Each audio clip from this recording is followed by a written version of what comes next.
Telugu movie updates.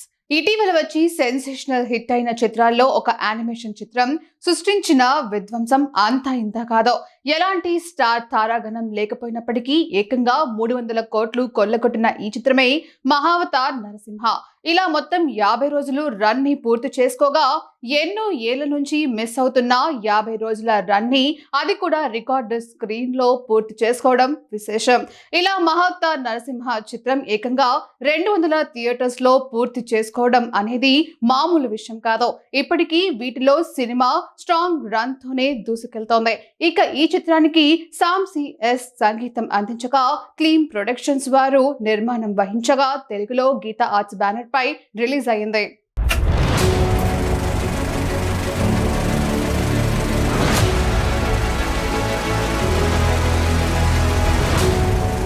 Teja సజ్జా హీరోగా నటించిన మీరాయి సినిమాలో ప్రభాస్ డబ్బింగ్ చెప్పినట్లు వార్తలు వైరల్ అవుతున్న విషయం తెలిసిందే. తాజాగా ఈ విషయంపై క్లారిటీని ఇచ్చారు మేకర్స్.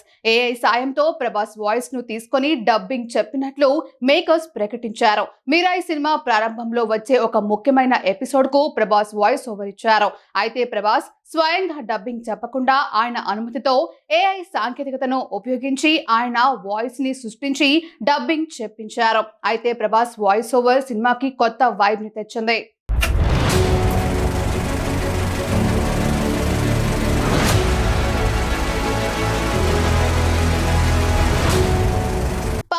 పవన్ కళ్యాణ్ హీరోగా, ప్రియాంక అరుల్ మోహన్ హీరోయిన్ గా, దర్శకుడు సుజిత్ కాంబినేషన్ లో వస్తున్న సినిమానే ఓజీ.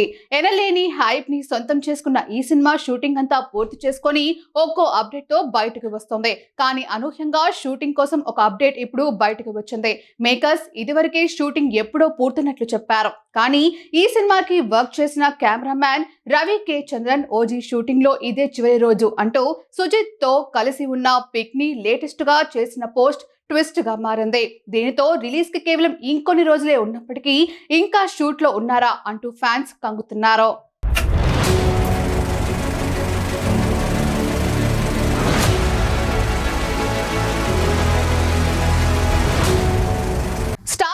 పూజా హెగ్డే తెలుగు సినిమాల్లో కనిపించి చాలా కాలమైంది. ఆమె చివరిసారిగా ఆచార్య సినిమాలో పూర్తి నిడివిగల పాత్ర పోషించింది.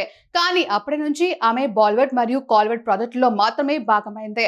ఆమె టాలీవుడ్ నుంచి లేకపోవడం అభిమానులను తీవ్రంగా నిరాశపరిచింది. ఆమె తెలుగులో దుల్కర్ సల్మాన్ సరసన నటించనుందని మేము ఇంతకు ముందు నివేదించాము మరియు అధికారిక ప్రకటన ఇప్పుడు వెలువడింది. తాత్కాలికంగా DQ41 అనే పేరు పెట్టబడిన ఈ ప్రాజెక్ట్ ఇప్పుడు నిర్మాణంలో ఉంది మరియు నూతన దర్శకుడు రవి నెలకుడిటి దర్శకత్వం వహిస్తున్నారు. పూజా హెగ్డే తారాగణంతో చేరినట్లు ప్రకటించడానికి బృందం ఒక అందమైన BTS వీడియోను విడుదల చేసింది.